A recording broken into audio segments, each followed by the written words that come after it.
নমস্কার বন্ধুরা। ঠান্ডা প্রতি বছরই পড়ে। ঠান্ডার জন্য সর্দি কাশি এগুলো নর্মাল প্রতি বছরই হয়, কিন্তু এবছর একটু আলাদা দেখবেন। এবছরে দেখা যাবে ঠান্ডা লাগলে আর ঝপ করে সারতেই চাইছে না। বুকে কফ জমা, নিঃশ্বাস নিতে কষ্ট, ফুসফুসের প্রবলেম।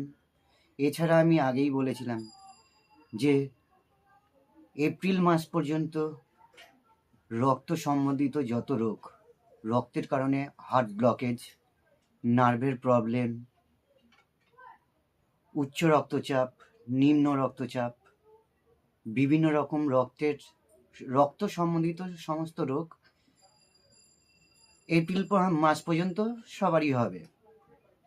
কারো খুবই কম, বোঝা যাবে না, কারো অতিরিক্ত হবে, সামলানো দায় হয়ে যাবে।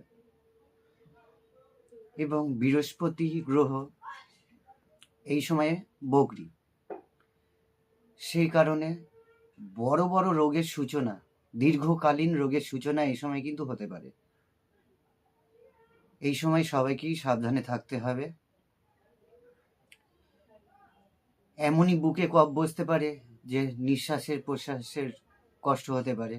বিশেষ করে যারা অতিরিক্ত বয়স্ক, আমাদের দাদু, ঠাকুরদা, দিদা, ঠাকুমা, বয়স্ক মা বাবা, এদের এই সময়ে প্রচণ্ড অসুবিধা হতে পারে এবং তাড়াতাড়ি সারবে না।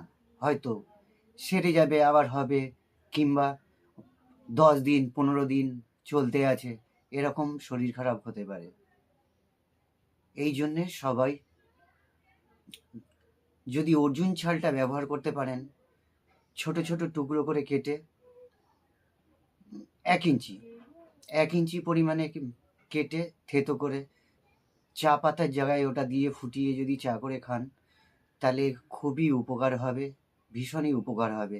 আর এক হচ্ছে শিউলি পাতা। ঠান্ডার সময় শিউলি পাতার জুড়ি মেলা ভার। কিছু কৃষ্ণ তুলসী, যেটা কালো কালো পাতা, কৃষ্ণ তুলসী এবং শিউলি পাতা, বাসক পাতা, এগুলো অবশ্যই ব্যবহার করবেন। এগুলো খুব কাজে দেয়। পরে আমি দেখিয়ে দেবো কিভাবে এগুলো ব্যবহার করতে হয়।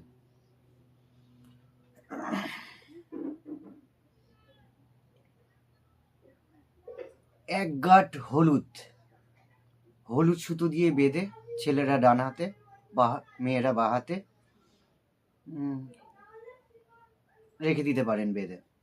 এতেও অনেক উপকার হবে। বৃহস্পতিবার নিরামিষ খেলে খুবই উপকার হবে।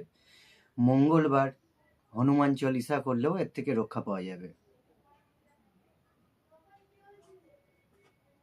আজ এই পর্যন্তই, ধন্যবাদ।